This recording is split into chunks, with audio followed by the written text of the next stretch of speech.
உத்திராடம் நட்சத்திரம் வரும் நாளில் என்ன நற்காரியங்கள் செய்யலாம் தெரியுமா? ஜோதிடம் சொல்வது என்ன? பார்ப்போம்.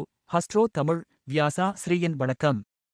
இந்த வீடியோவில் உத்திராடம் நட்சத்திர நாளில் செய்ய ஏற்ற சுப காரியங்கள் என்ன என்பதை பார்ப்போம். வாருங்கள். சூரியனின் ஆதிக்கத்தில் இருக்கும் வெற்றியை தரும் ஒரு சுப நட்சத்திரம்தான் உத்திராடம். ஜோதிடத்தில் இதை மங்கள விண்மீன் என்றும் அழைப்பார்கள். இந்த நாளில் திருமணம், நிச்சயதார்த்தம், சீமந்தம் போன்ற சுப காரியங்கள் செய்யலாம். மேலும் குழந்தைக்கு பெயர் சூட்டுதல், காது குத்துதல், மொட்டையடித்தல், தொட்டிலில் இடுதல், அன்னப்பிரசனம், முதலில் அன்னம் ஊட்டுதல் போன்ற குழந்தை தொடர்பான காரியங்களுக்கும் நல்ல நாள்.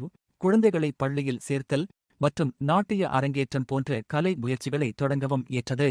மேலும் பூமி பூஜை, வாஸ்துப்படி வீடு கட்டத் தொடங்குதல், புதுமனை புகுவிழா, கிரகப்பிரவேசம் போன்ற காரியங்களுக்கும் இந்த நட்சத்திரம் நல்லது. அதேபோல் வீடு அல்லது வாகனம் வாங்குதல், சொத்து பதிவு செய்தல், உயில் எழுதுதல் போன்ற முக்கிய முடிவுகளுக்கும் உகந்த நாள். புதிய வேலைக்கு சேருதல், வியாபாரம் தொடங்குதல், புதிய வங்கிக் கணக்கு தொடங்குதல் ஆகியவற்றுக்கும் இது சிறந்த நாள். வான்வழி, நிலவழி மற்றும் நீர்வழி நீண்ட தூர பயணங்களையும் இந்த நாளில் மேற்கொள்ளலாம். இது சூரியன் ஆதிக்கம் கொண்ட நட்சத்திரம் என்பதால் இந்த நாளில் இறை வழிபாடு மற்றும் தான தர்மங்கள் செய்வது கூடுதல் நற்பலன்களை தரும். இங்கு சொல்லப்பட்டவை பொதுவாக ஜோதிட நூல்களில் குறிப்பிடப்பட்ட விளக்கங்கள் மட்டுமே. தனிப்பட்ட ஜாதகத்தை வைத்து கணித்துதான் நல்ல காரியங்களுக்கு நாட்கள் குறிக்க வேண்டும். மேலும் உத்திராட நட்சத்திரம் என்பது கார்த்திகை மற்றும் உத்திரம் நட்சத்திரங்களில் பிறந்தவர்களுக்கு பிரத்யேக தாரை ஆகும் என்பதையும் நினைவில் வைத்துக் கொள்ள வேண்டும். நன்றி.